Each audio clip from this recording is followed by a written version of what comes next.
It's almost time for the latest monthly gathering of the Wiregrass Blues Society. Here with more about that is President Donnia Rambin. We were just talking. I was so used to speaking with you on Live at Lunch when I anchored there, Yes. but now you're here for News 4 at 5. It's a little different in the afternoon, isn't it? It is a little different, but it's the same vibes that we have going It on. is. So before we get into this event, could you give people a background on the Blues Society? The Wiregrass Blues Society is a nonprofit 501c3 organization here in the Wiregrass. Our mission is to keep the blues alive, and we do that through educational programs and live performances. And speaking of those programs and live performances, you all are having a meeting. Talk to us about the meeting and the guests you're going to have. We're having our monthly meeting. It will be our last monthly gathering. We have opted to go to quarterly gatherings in 2026, but this one is going to be tomorrow night at 6 p.m. at Rain Dothan, and we are super excited to have Derek Dove and the Peacekeepers performing for us.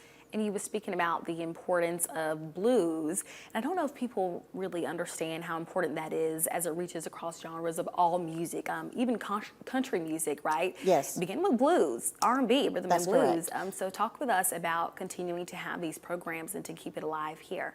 So the root of all music comes from the blues, and you know it started way back when people expressed themselves through hymns and you know, just that rooted blues music, and that spread out into, like you said, country, rock, pop, you know, all genres stem from the blues.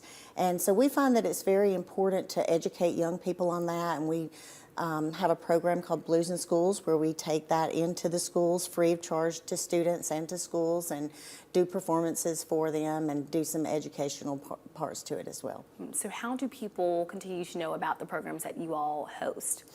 They can get information on our website or our social media. Our website is wiregrassbluessociety.org. They can go on there and see a list of events. They can also see, you know, more about the Blues in Schools, more about our Path to Influence, which is another educational program that we do. We partnered with the Enterprise Community College, and we have a performer that goes and does a panel discussion with students, with fine art students there, and they get to do one-on-one Q&A, you know, asking questions that concern them. You know, they're going into this as a career, and so it gives them some insight, you know, talking to a professional.